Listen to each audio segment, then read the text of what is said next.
Good afternoon from Washington, D.C. My name is Lauren Reese, and together with my colleagues at the Wilson Center and our partners in the Transatlantic Climate Bridge, it's my privilege to welcome you to this discussion on critical minerals and shared risks and shared opportunities across the Atlantic.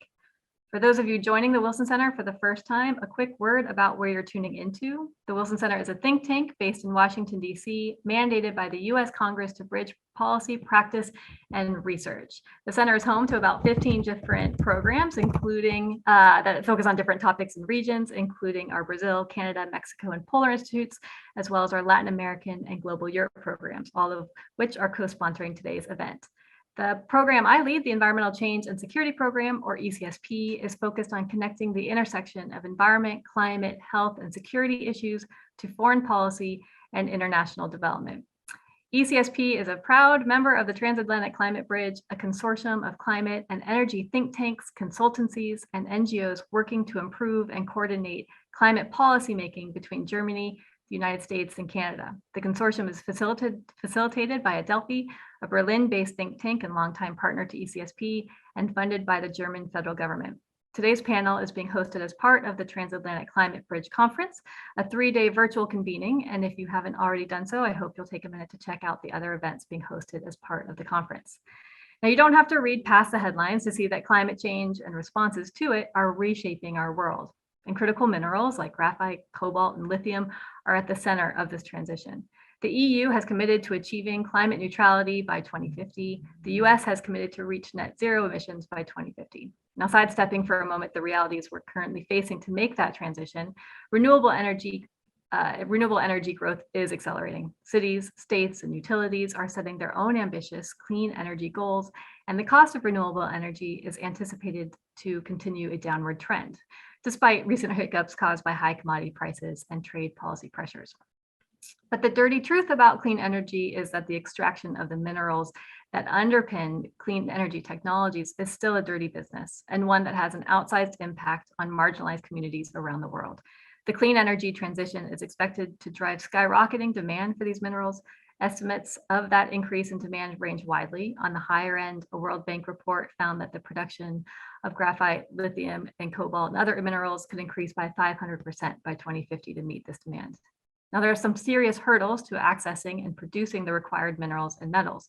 From Russia's war in Ukraine to the role of China to the serious and consequential environmental, social, and governance issues related to mineral extraction and the polluting process of production, we need to be charging forward in this transition with our eyes wide open.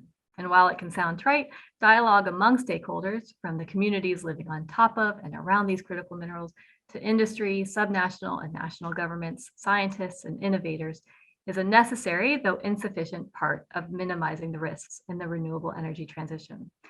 So today we're bringing you a really stellar lineup of speakers to explore some of the opportunities and challenges inherent in the renewable energy transition.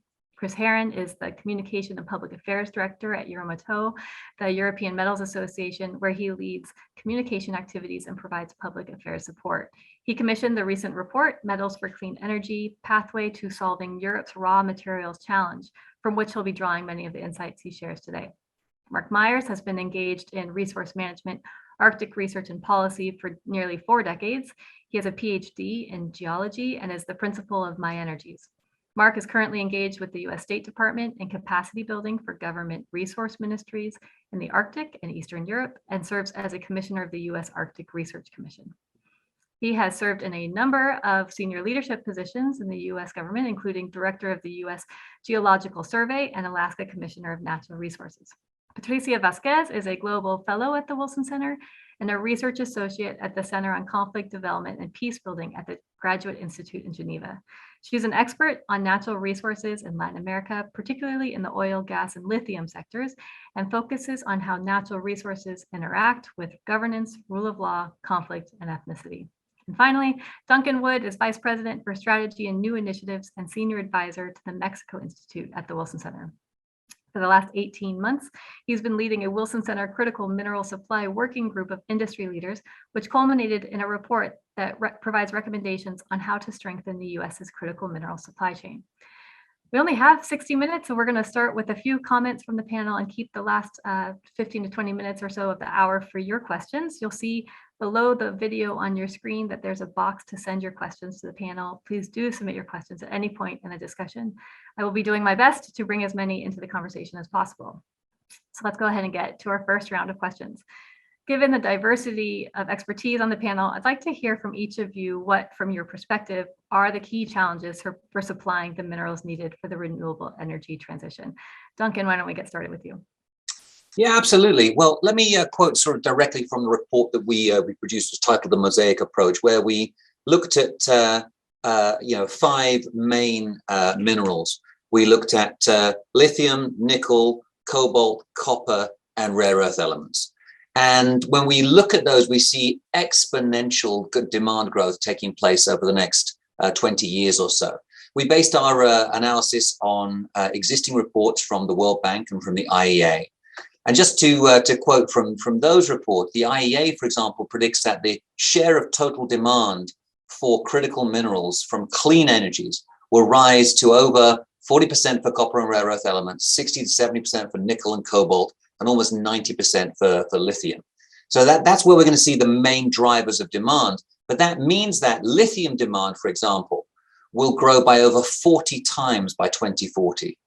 In the same period, solar and wind power generation will drive between 300 and 700% growth in demand for minerals used in turbines and solar panels.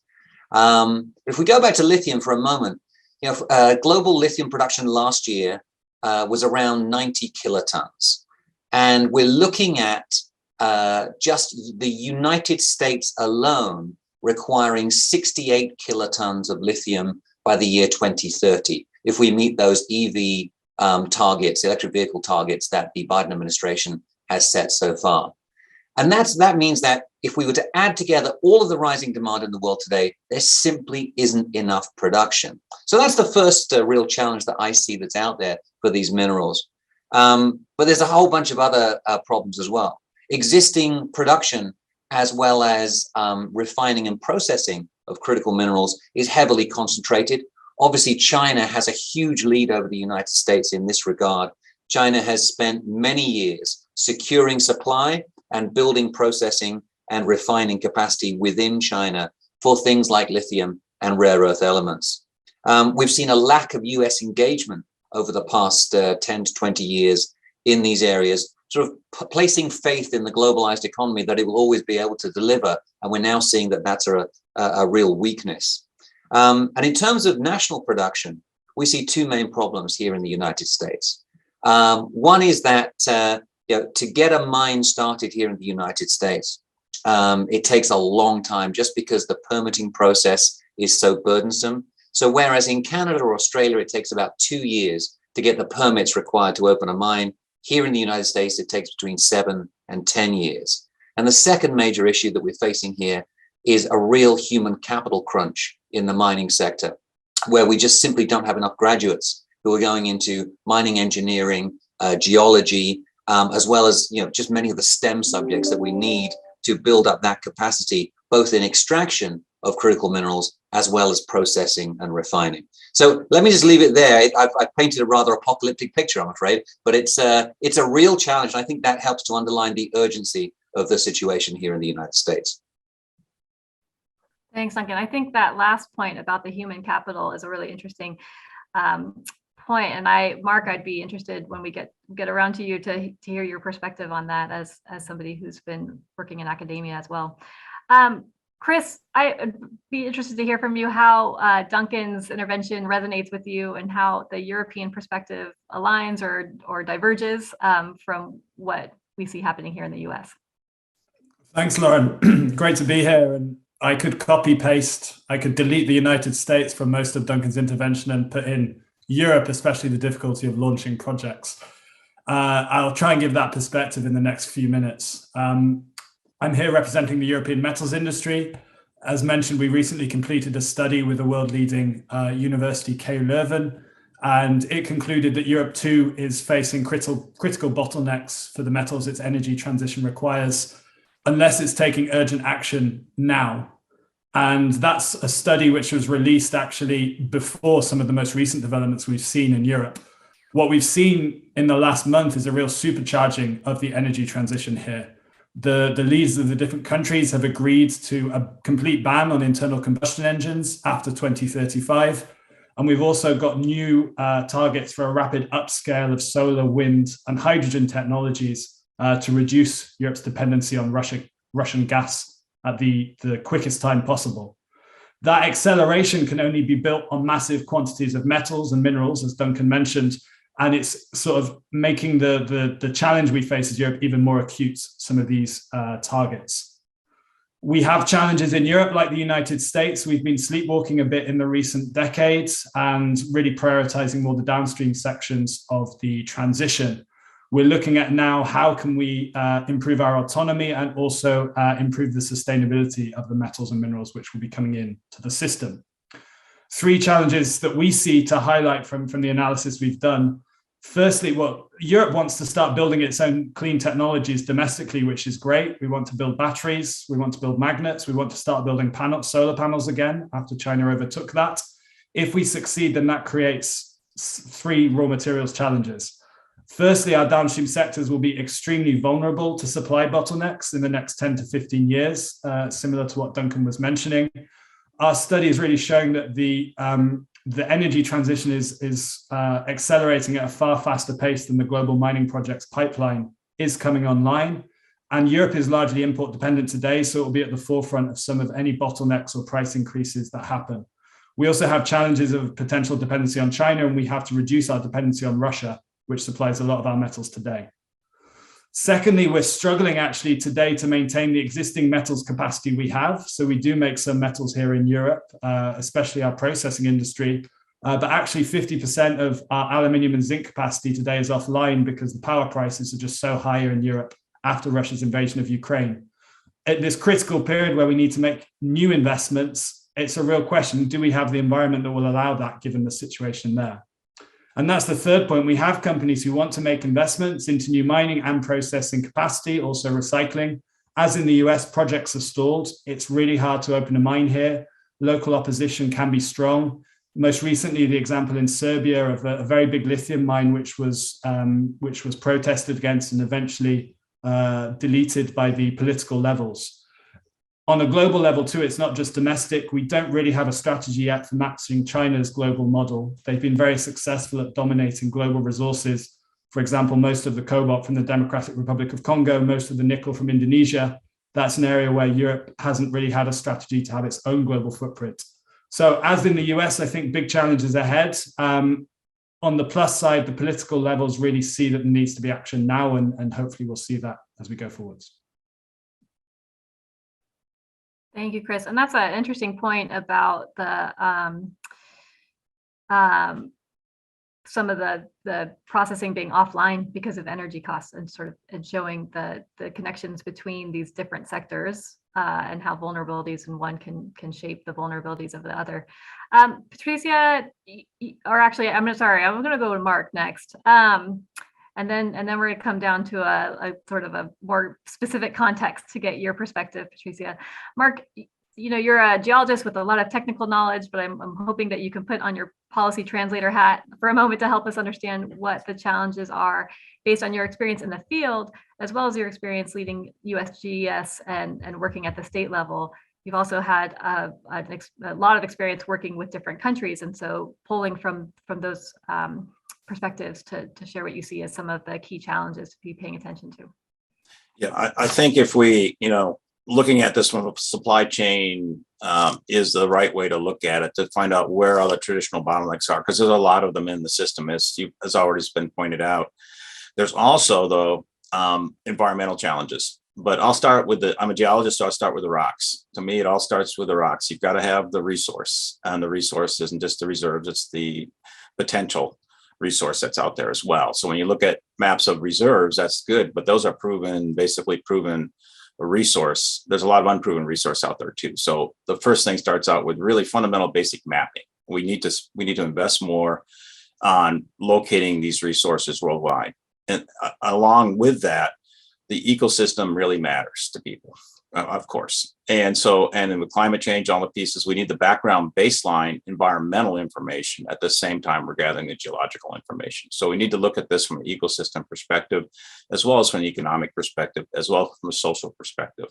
So this integration of information needs to happen early, and it has to happen in a regional way that's meaningful to the people that live in the areas, but also to the ultimate people that the resources are being supplied to, so that we have, that the ESG piece of this really working. Some of this, I believe, is inherently governmental at the highest levels. Mining companies can't map out on the scale necessary to do this. So government investments in really high technology approaches, remote sensing, integration of data, publishing that data in open sources where it's reliable, things like the USGS does, but other agencies as well do, is really critical. So accelerating that work, understanding it, and then using that for spatial planning as necessary to look at areas that are suitable for mining. And another piece that's really philosophically challenging is the footprint for mining is fairly substantial, but the footprint for renewable energy is also very much larger than that for oil and gas. So we make trade-offs.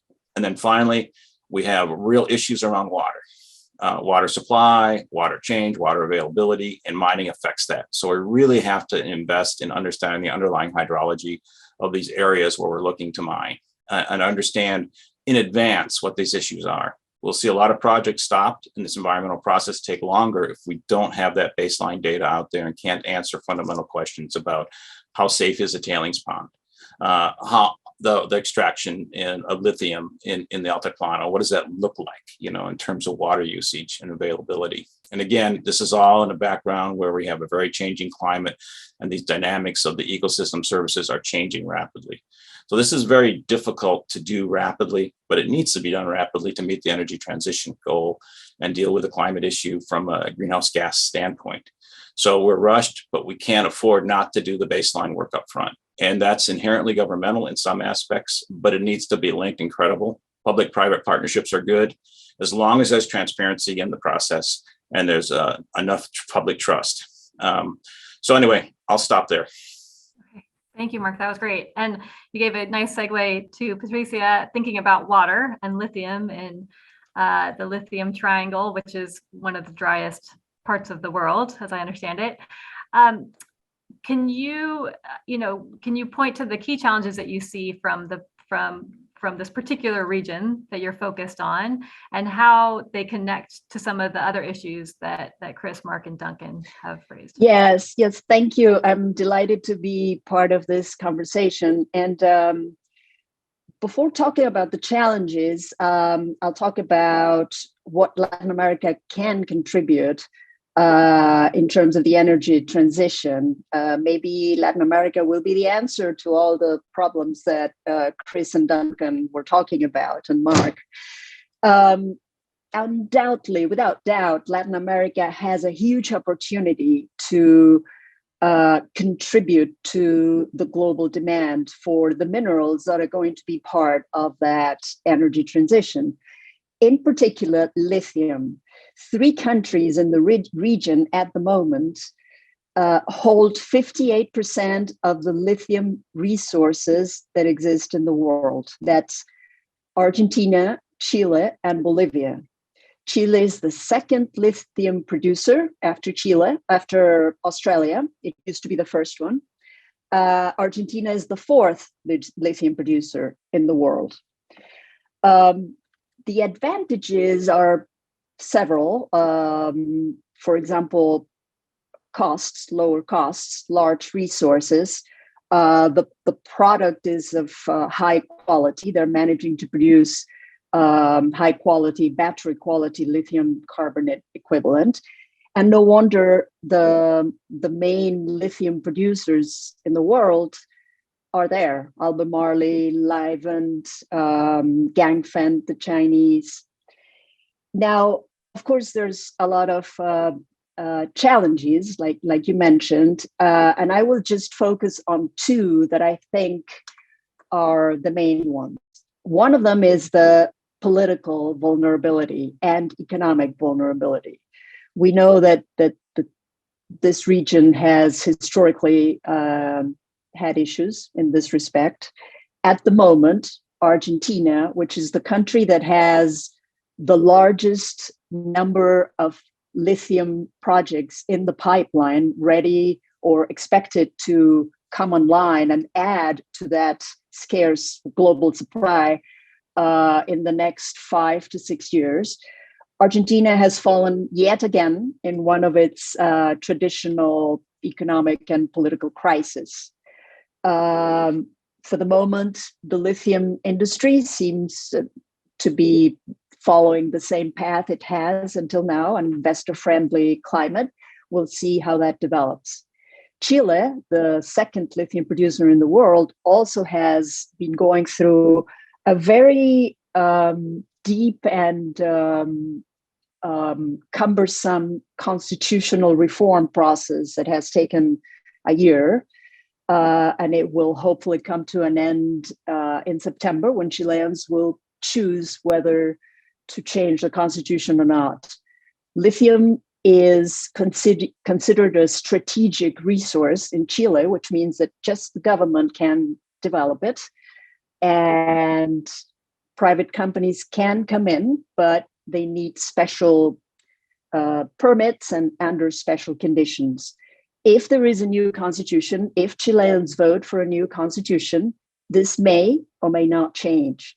But one thing that will definitely happen with or without a new constitution is that in Chile, the issue of lithium as a strategic mineral, and or rather the role of the state as a developer of lithium, plus the environmental and social and governance standards, have been put on the table, and they are from now on going to be a very, very important aspect of the development of lithium there. Until now, they were, but they're going to be strengthened. Finally, Bolivia is the country that has the largest lithium resources in the world, but again, due to political issues, they haven't been able to develop them. They've been trying for the past decade, but they haven't been able to develop them.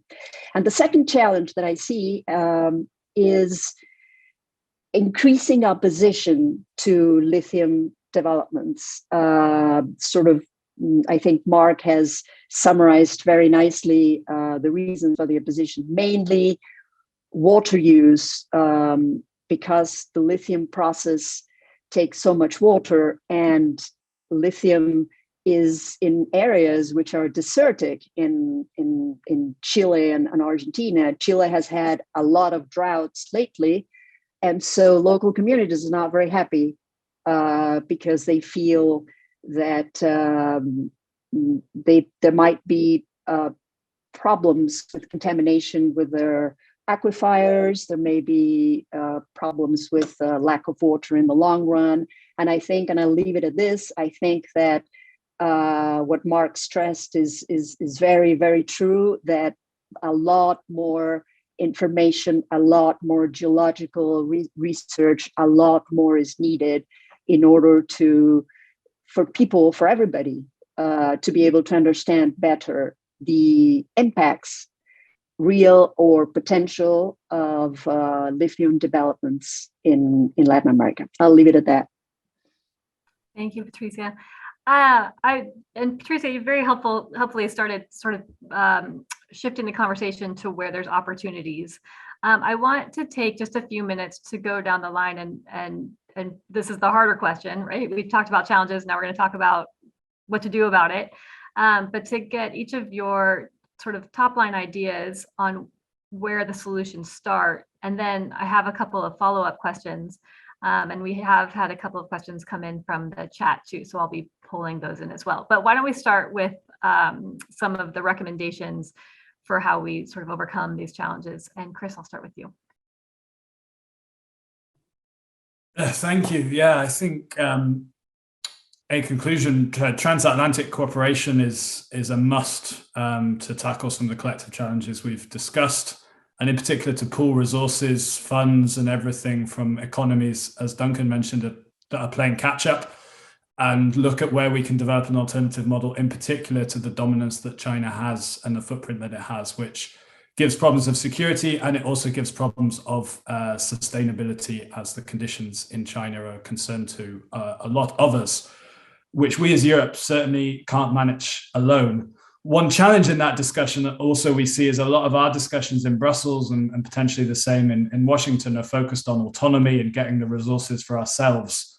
To move from that to a discussion on partnerships and actual meaningful sharing of benefits, I guess is a challenge to tackle as we move forwards.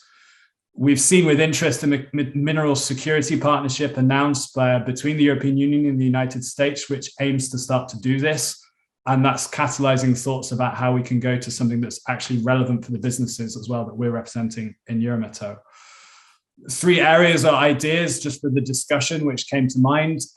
Firstly, looking at the value chains where China has complete dominance of, in particular, something like rare earths, where we're all completely reliant on that supply chain and can't afford any bottlenecks.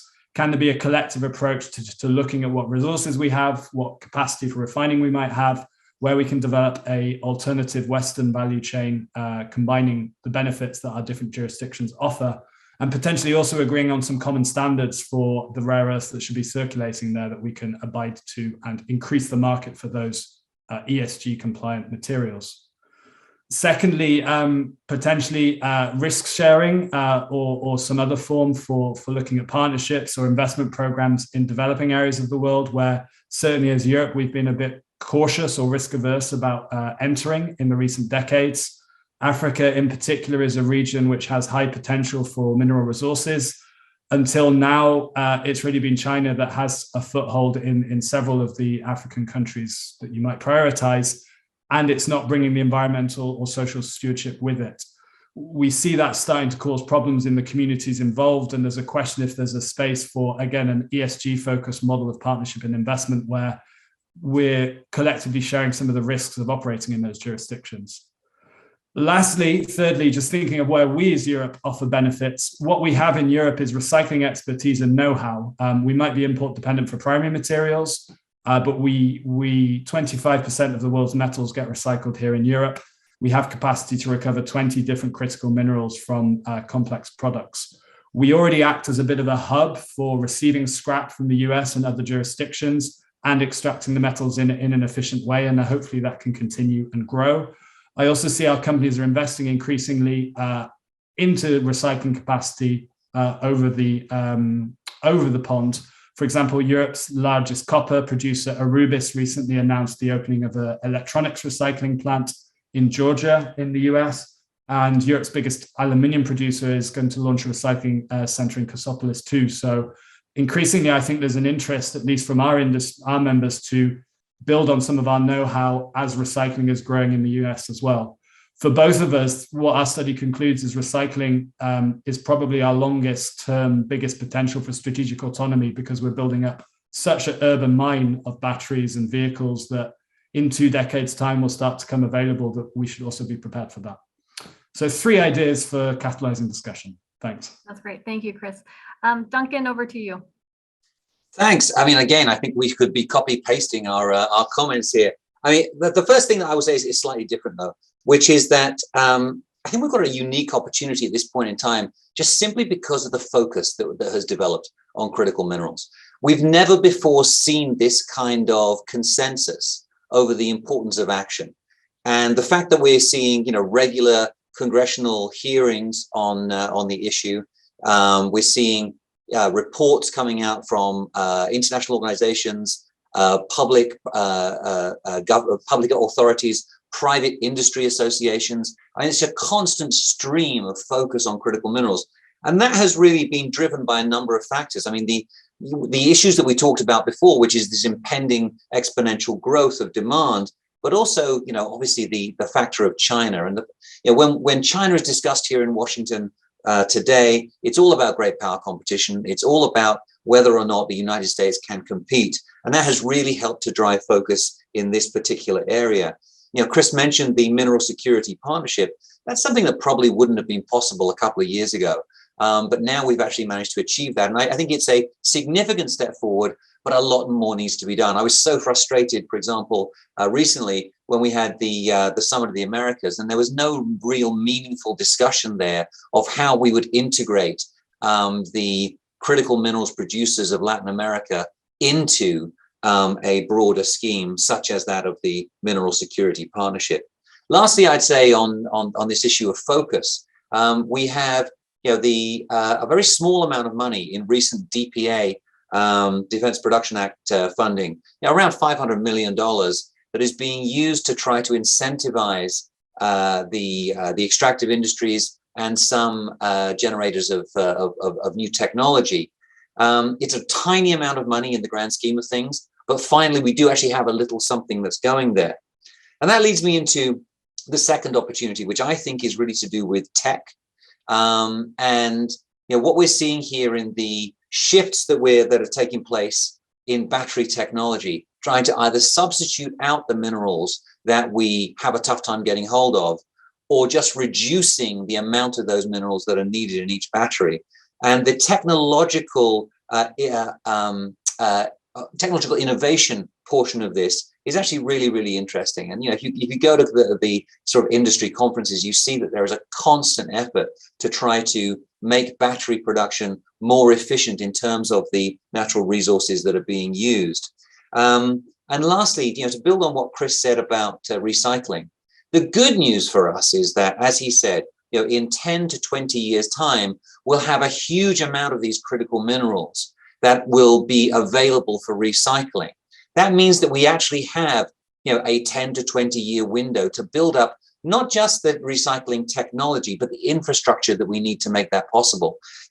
It's all well and good to say that, we will recycle these things, but we actually need to make it happen. Concrete steps need to be taken to put in place the infrastructure, the protocols, etc., and to decide where these critical minerals are actually going to be recycled.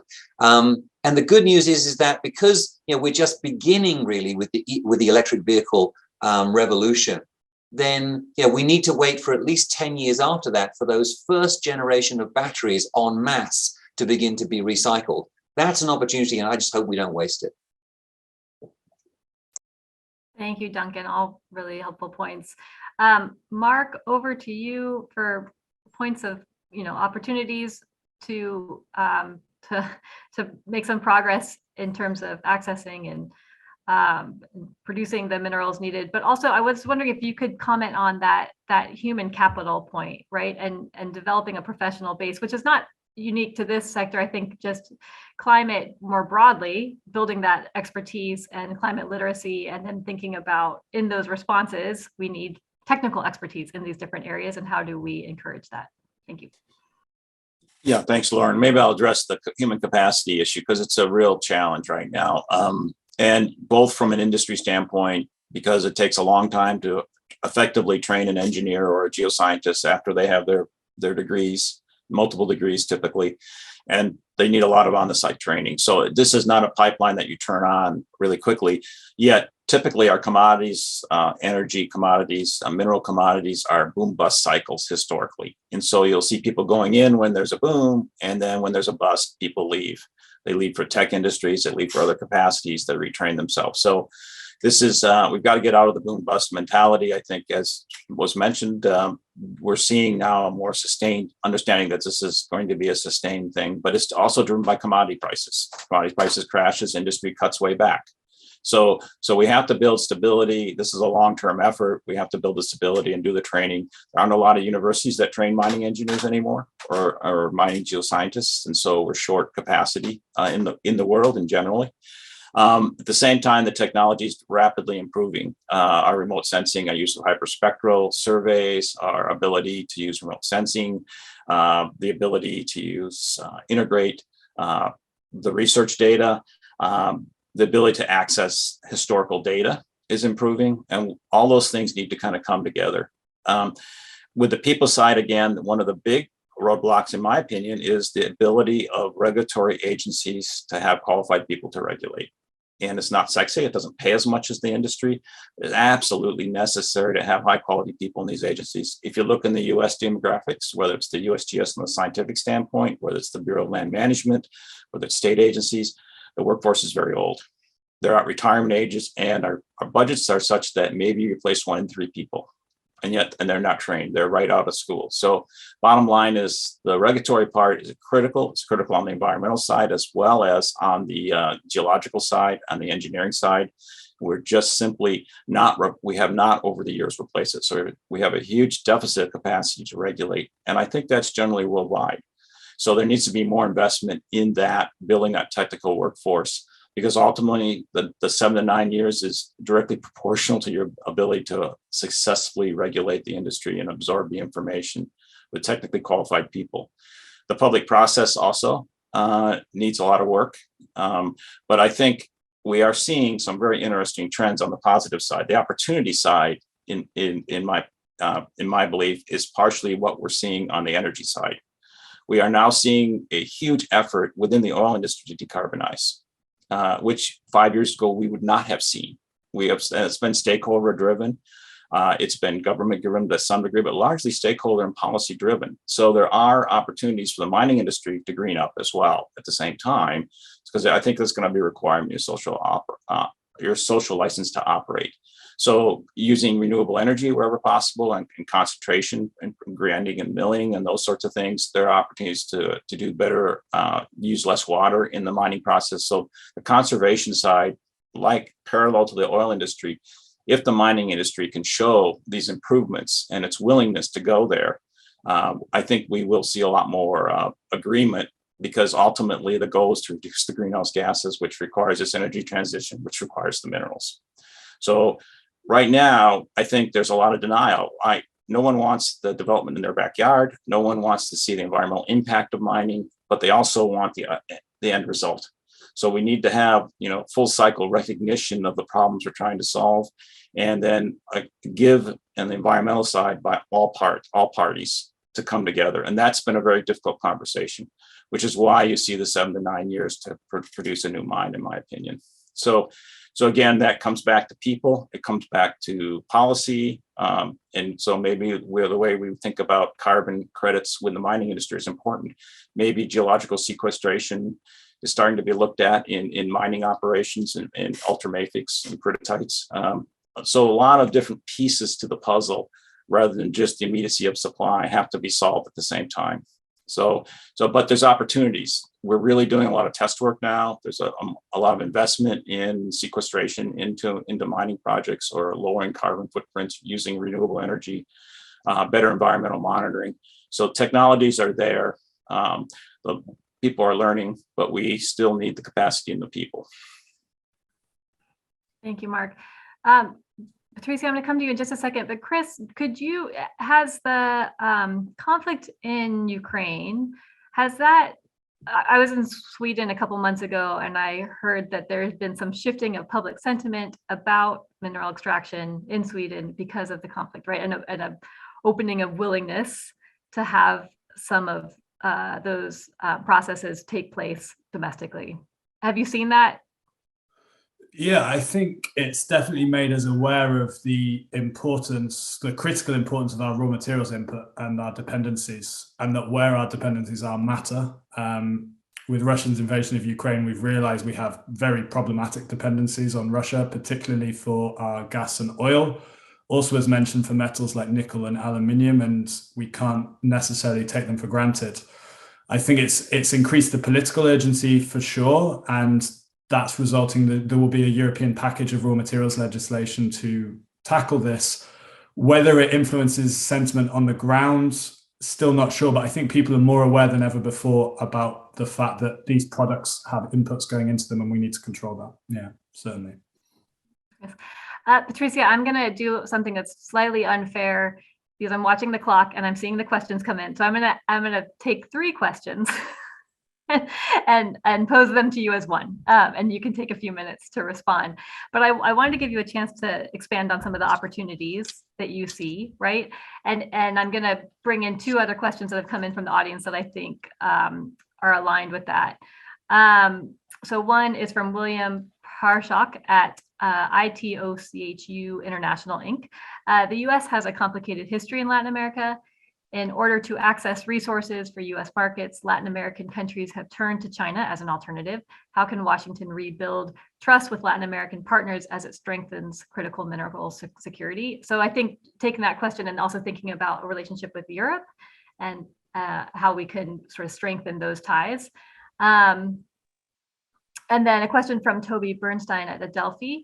What kind of outside pressures on the lithium reserves in the region from foreign governments or interest groups are Argentina, Chile, and Bolivia experiencing? So maybe taking that and then talking about where there are opportunities to ease those pressures and build those relationships. Yes.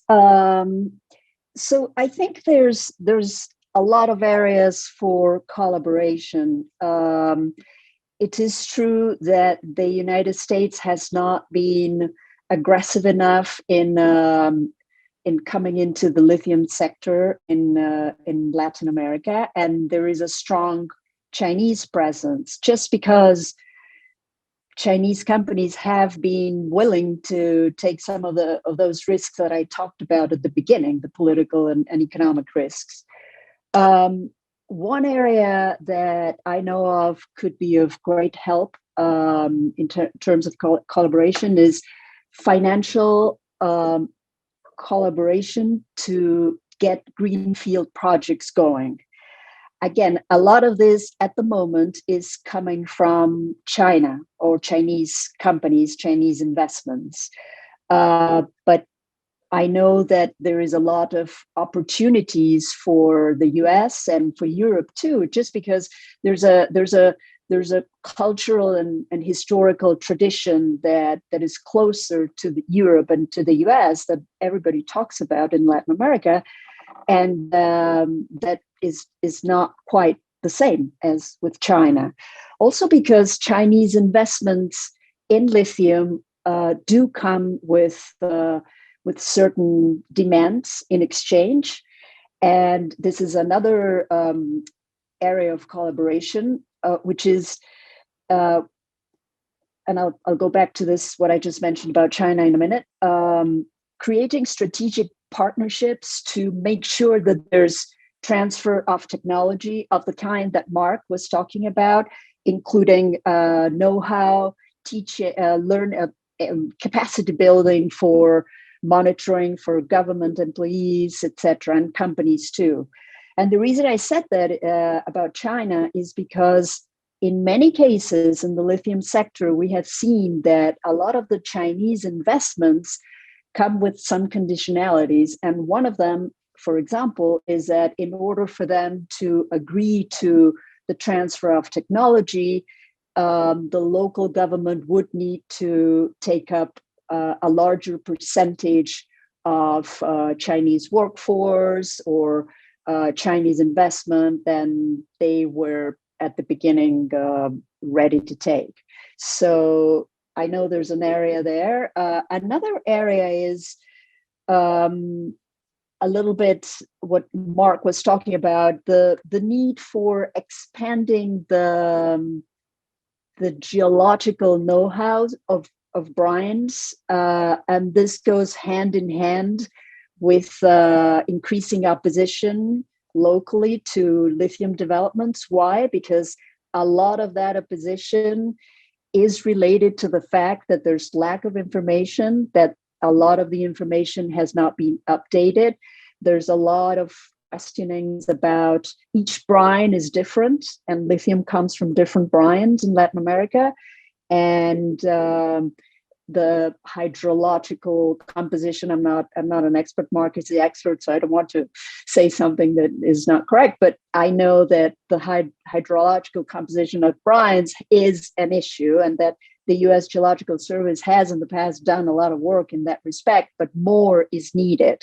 And that could also help with ESGs, because again, there's a lack of information there that creates anxieties and insecurities.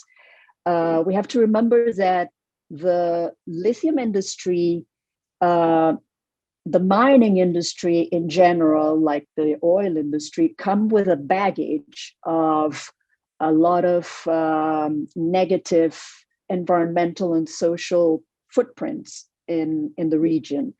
And so for people to gain that trust, they need to participate, they need to be informed, and there needs to be transparency. Lack of transparency, by the way, is another issue that is not there 100%, particularly when talking about Chinese investments. And so two other areas in the long run where there could be increasing collaboration would be in trying to develop a circular economy, including recycling in the long run. Latin American governments are not there yet. They're just focused on the upstream.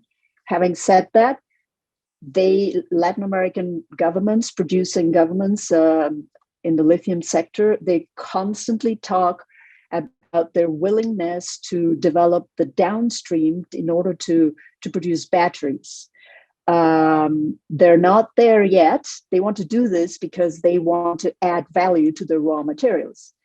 That would be a great area for collaboration in terms of, again, technology transfer, etc.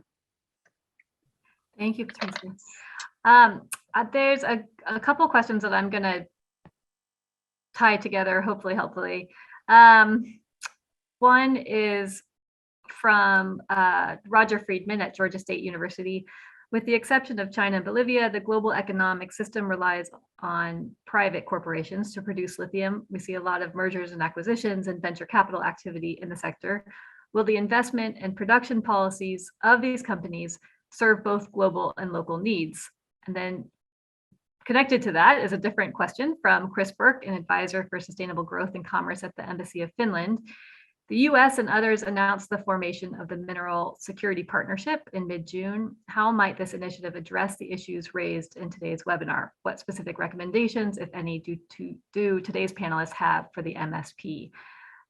Mark, can I go to you first, and maybe you can help us understand what the Mineral Security Partnership is and means and will be doing, and how it might respond. I'm hoping that in the response to that, we're thinking about how investments can be ensured, we can ensure that investments meet both global and local needs.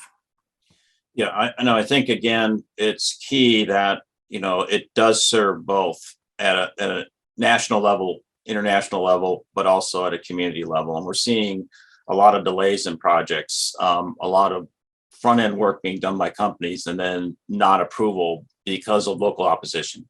It's around the world, right? It's not just, it's in developed countries, it's in undeveloped countries, relatively undeveloped countries. It's in countries now with a lot of mining tradition. So again, there's a lot of need for transparency, as Patricia said. I think that's, to me, a really important part of this.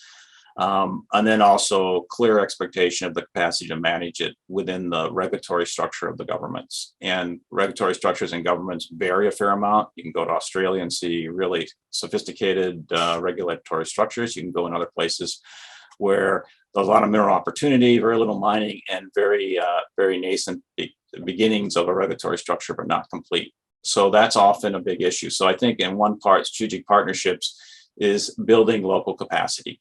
Whereas the more developed nations, leading practice can come from industry to some part, but industry always has a bias that's not going to be trusted totally within the country and the community. So the local governments up to the national level governments need more capacity to work together. They need a regulatory structure that actually works, and they need a technical workforce that can translate that to your policymakers.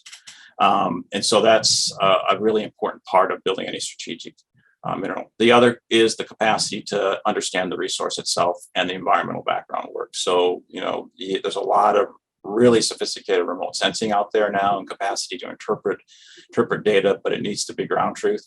I'll just give you an example.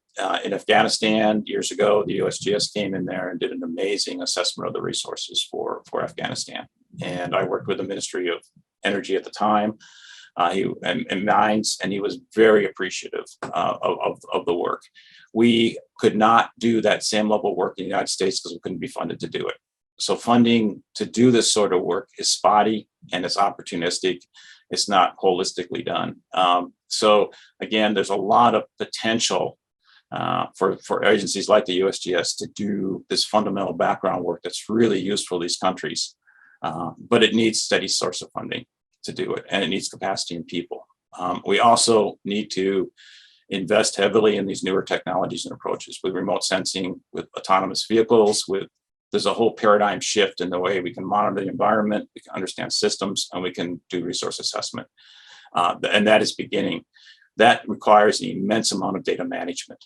So government agencies, there needs to be an open source system of places to manage and serve up that data, and needs to be available. I will say one of the things that's actually important, I think, is that the government have regulations that require submittal of the technical data to the governments, and those governments make that data publicly available after a certain period of time, so that there's transparency and understanding. So if you have one company pull out, that data set is available to attract new partnerships as well. Again, there's a commercial acceptance that there needs to be confidentiality for a period of time, but laws that require that data to be released after a certain period of time are really valuable. But the government then also is responsible for managing that data in a way that makes it usable and accessible. So a real investment in data management, a real strong regulatory structure that requires the government to get the data, and then the transparency to be able to provide that data out to the public and to the mining industry as well is badly needed in many places.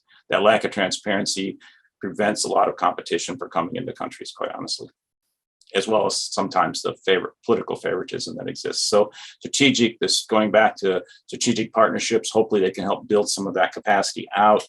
We can do a better job describing it, a better job of supporting the regulatory structure, and then again, understand the global trade. You have to make decisions. Do you build strategic alliances? I think the minerals will ultimately go to where the market is. And so you have to deal with companies that are looking at the best available markets versus the government's desire to lock in supply. And so it's a very challenging dynamic, and I'm not really qualified to geopolitically discuss what those agreements should look like. Thank you, Mark. Duncan, over to you. Yeah, I just wanted to come in on this question and tie it to the question about Latin America as well.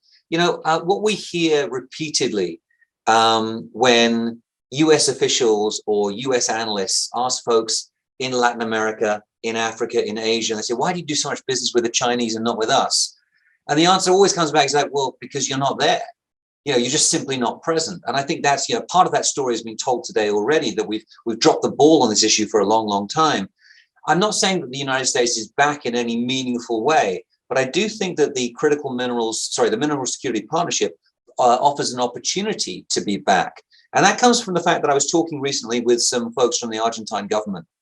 And they said to me, look, we see the Mineral Security Partnership as an opportunity for European nations, the United States, Canada, etc., to work together to actually secure supplies of critical minerals from countries like Argentina.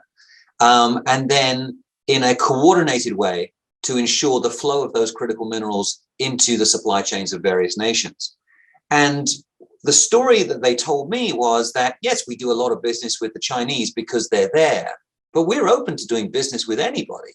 We just want to move our product, and we want to get the best price that we can. We want to get the best investments that we can in our country. And I think that that's where another opportunity lies, which is that, for many years, the Chinese have been aggressively investing in securing their raw materials. But those investments haven't always turned out to be the best for the host country nations. And, the United States and the Europeans, Canadians, etc., have an opportunity now to show that there is another alternative, which actually does more good for for developing countries through the Mineral Security Partnership. Thank you, Duncan. It's a great comment. Chris, did you want to chime in? Yeah, and then Duncan repeated what I was going to say again, but I was just going to say that 10, 15 years ago, we missed the boat, as mentioned, but potentially now around in some of these countries, the door is open again because of the experience of the Chinese model hasn't been entirely satisfactory. And reading in the news just this week that there are Chinese companies being asked to leave the Democratic Republic of Congo because of various financial irregularities and other issues. So there is a space for offering an alternative, but then such a partnership has to be really action driven and do some tough things. I mean, going to some of these regions can be tough, it can be risky, but I guess that's what's needed and to share in this way. Thanks, Chris. I want to ask a question about, Duncan had mentioned great power competition and China's come up a number of times. I wonder if there's an opportunity to think about opportunities for great power cooperation and engagement with China and working with China as we work to build relationships with other nations and parts of the world to increase sort of our own autonomy. Does anybody have any thoughts on that? I'm happy to throw my 10 cents in here, Lauren. And I want to draw on something that recently came up in a conversation over the semiconductor supply chain, which was, it's clear that we need the Chinese for the time being. And it's the same with critical minerals. It's clear that we're moving towards the real potential for decoupling partial or complete. With complete, I think is probably impossible, but anyway. And in the time that remains before we get to that meaningful decoupling from China, or before geopolitical tensions reach a point where it becomes impossible to work any further or to integrate any further with Chinese, both the Chinese and the Americans are trying to get as much value out of the relationship as they possibly can, whilst at the same time trying to build up their own capacity independent of the other. And I think that's where we are right now. So having a constructive relationship with the Chinese in the short to medium term is absolutely essential in being able to move to the next stage of the energy transition. It's absolutely essential in getting hold of the critical minerals that we need, not just for energy, but for all of the things that we use every day, like our cell phones. And that means that I think that for the time being, we need to be very careful about the rhetoric that we hear all too often here in Washington about, the fact that the Chinese are our great rivals and that we have to beat them, etc. That may end up being the case, but the longer that we can actually work together for mutual benefit, I think the better it is. Thanks, Duncan. Mark. Yeah, this might be a little controversial, but my experience in working some with the Chinese government is and that's years ago, but the fact was their corporations are very tied to the government policy. They're linked at the hip. And the United States and Western Europe, not so much, right? We do not have state corporations, basically. So they will take a long-term strategic view of their national interest and integrate that into our companies are looking at maximizing value to their stakeholders, shareholders. It's very different. So again, alignment, we can't expect a Western democracy to have the same sort of alignment issue. So we have to find better ways to do it. We have to incentivize our industry at the same time. We have to make strategic investments in, within our own countries in terms of mining. But the fundamental and the other piece is, I think we have an opportunity to do that because of the energy situation. When you can process and you can concentrate using clean energy, you have a real social advantage. So we ought to be looking at our advantages. We have some significant energy advantages in Europe and the United States from that of China. And if you look at what Iceland's done with aluminum smelting using renewable energy, you look at those opportunities. There are real opportunities for the Western world to distinguish themselves from the Chinese and to create value in the chain on the environmental side. But that has to be valued in the marketplace by the Western democracies. So I would say partnership, yes, agreement not to shoot each other in the foot is probably pretty smart, but we're inherently not going to be aligned in terms of national policies and goals, and we need to understand that when we negotiate with them. Then, sorry, again, not a politician, just a geologist. That's a great point, Mark. Patricia, I'm going to come to you, but I'm going to ask that I've been told that we have to wrap up. We're at the end of our hour, so I'm going to go around real quick and give you each 15 to 20 seconds. So, Patricia, if you don't mind wrapping your comment into a final comment, that would be helpful. Thank you. Yeah. So just to say that Chinese collaboration is coming through the private sector. For example, in Argentina, which has the largest number of lithium projects in the pipeline, there's a lot of joint ventures between Western companies and Chinese companies. And so the private sector is moving that forward. Likewise, the private sector is moving forward or trying to increase the environmental and social standards. In Argentina, car manufacturers are leaving behind their old model of having the raw material right next to the assembly line, and they're going to Argentina. The BMW went there, and Ford went there, looking for to make supply agreements with producers there. And they are coming with their traceability issues. They want to know that their value chain is green and social issues are respected, etc. So that's coming through the private sector, but that is not enough.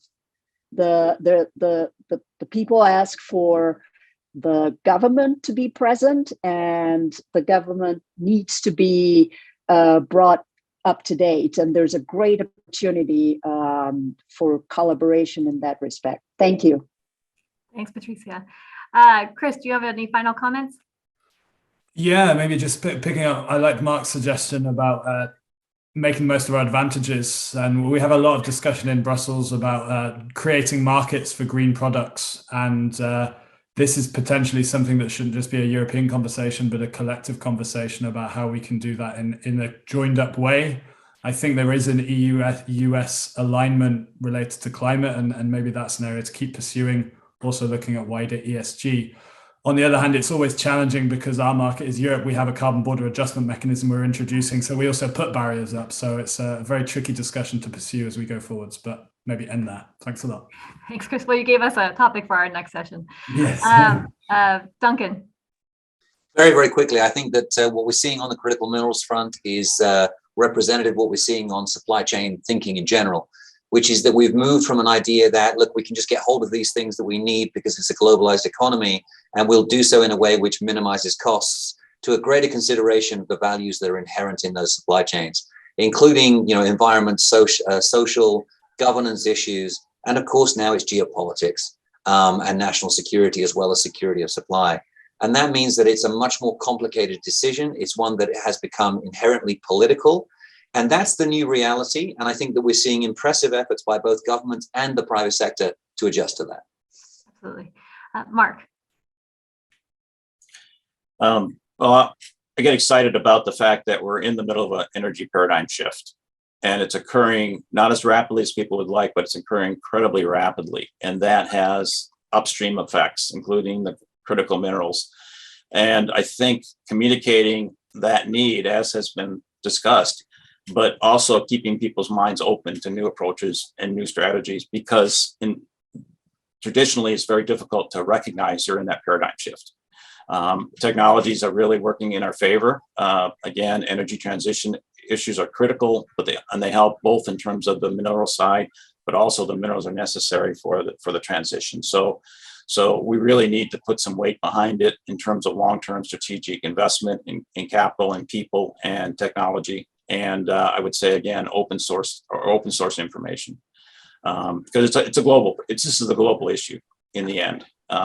And much of this mineral supply is going to be coming from areas that don't have a lot of infrastructure. So how does that infrastructure investment get made in these areas for the ports, for the roads, for the other pieces? Another whole discussion.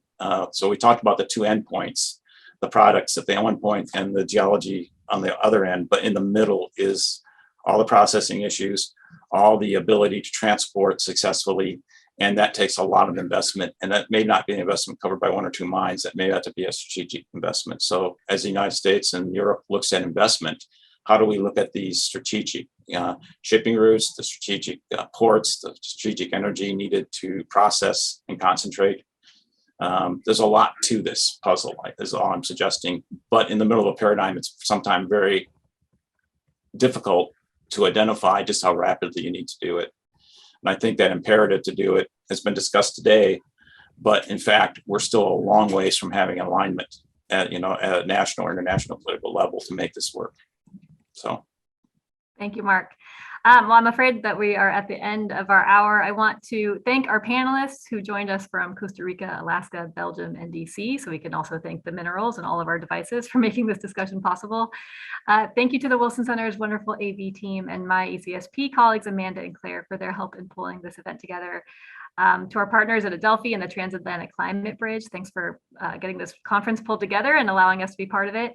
The event recording will be available on the event page that you are watching this on in the next day or so, and we'll be publishing a summary on our blog at newsecuritybeat.org. Thanks to those of you who tuned in and for sending in your great questions, and we will see you again soon. Thank you.